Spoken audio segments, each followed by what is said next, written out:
Good afternoon, everybody.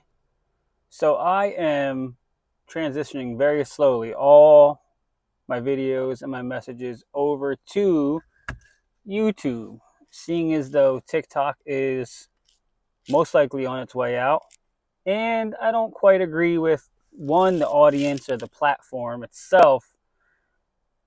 You got to use choice words, or certain people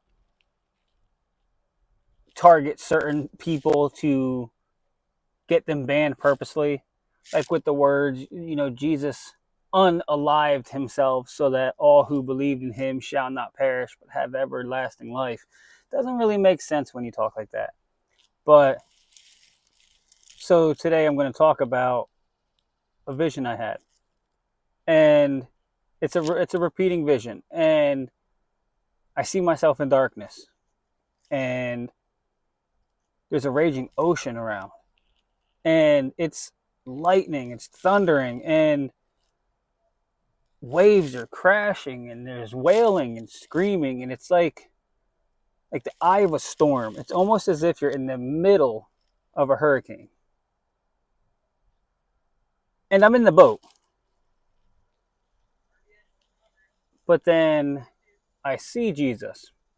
Now I don't see Jesus in form. Like I don't see every single aspect. Like I couldn't tell you what he looks like, but I can tell you that it was Jesus. You just knew. You just felt it. And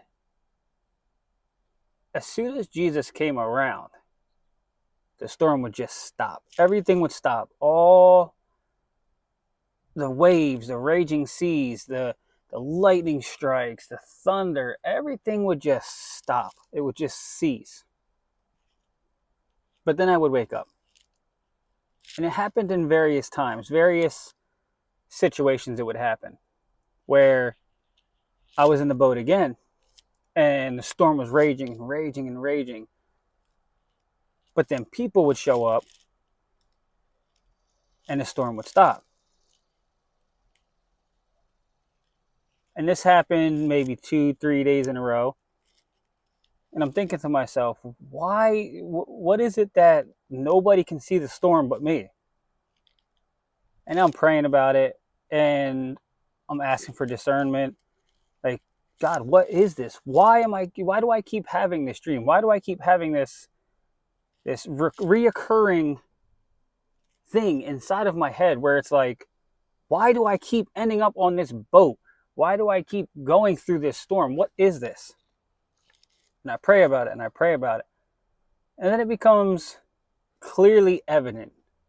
And God reveals it to me in my prayers one night. And he says, there's a lot of storms going on inside of you. There's a lot of waves. You're up and then you're down. There's a lot of lightning strikes. Boom, there's a lot of anger. There's a lot of internal storms that you're not dealing with. There's a lot of internal storms that you're just walking through. You're braving the storm, but you're braving the storm alone, he says. And then it makes sense. It all starts to make sense. There's storms inside of us that other people never know. That's the reason why the people could not see the storm. Jesus came in, he saw the storm, and he stopped the storm in my vision. But the people came in, they didn't see the storm at all. The storm was still going, but they couldn't see it. A lot of times, we try to deal with our own storms inside of us. We bury the storms down. We trudge through them when they come up. We put our rain jackets on. We carry our umbrellas, and we go through it every single time. But we don't give it to God. When people come around, the storms are hidden, and it looks like a bright, sunshiny day because that's all they can see. They can't see the storms within. But there doesn't always have to be a storm. There doesn't always have to be a negative perspective on things. We spend so much time saying, I am trying to overcome these thoughts of lust. I am trying to overcome these thoughts of addiction. I am trying to overcome my anger. I am trying to overcome these things. You are not doing anything by yourself. You are not going to overcome anything by yourself, because the next time a person comes by, the only thing you're going to do is you're going to hide it, and it's going to not exist. It's going to be covered up until the next storm rolls around. But then, like in my vision, when Jesus comes and he says, my child, I'm going to go with you through the storm, you invite him into the storm and you say, the storm is yours. Take the storm from me. I don't want it. I can't do it myself. I don't know how to do it myself. But we try to do it ourselves. Still, time and time again, do we not know the power of the Holy Spirit? Do we not know who and what and where, what really lives inside of us? Do we not know the power that Jesus Christ has given to us? I heard it said, especially in my church, it said, there is no junior Holy Spirit. The Holy Spirit is the same in you as it is in me, as it is in the next person. That same Holy Spirit has the same power that it has in me, that it has in the same person who becomes a believer. Why do we still rely on our own understanding? The Bible says, don't lean not on your own understanding. But we go and we say, God, why? Why? Why do I still have these thoughts? Why do I still trip up? Why do I still go through this sin? Why am I still walking through this storm?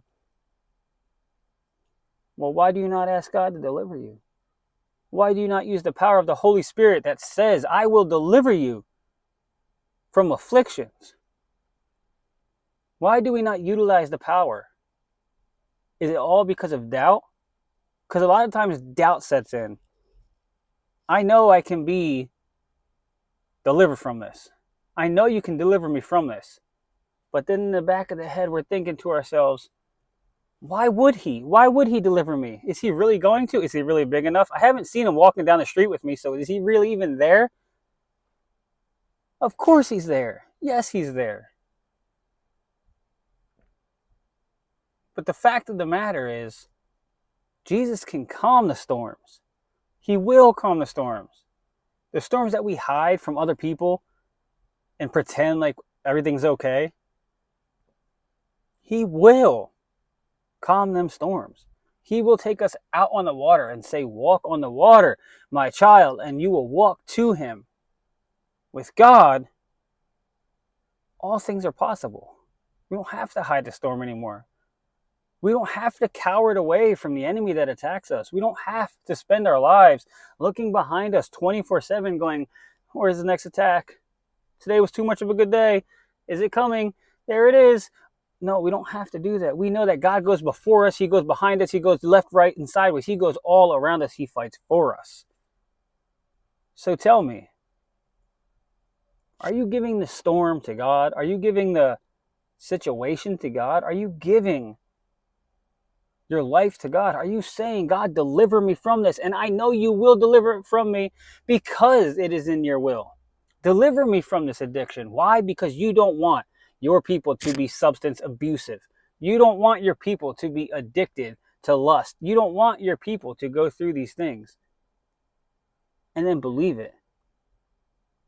Believe it because he said it. Don't believe it because the preacher told you to. Don't believe it because another believer told you to. Believe it because it's in his word. His word says that he will deliver you. Believe it. Receive it. And give your storm to God.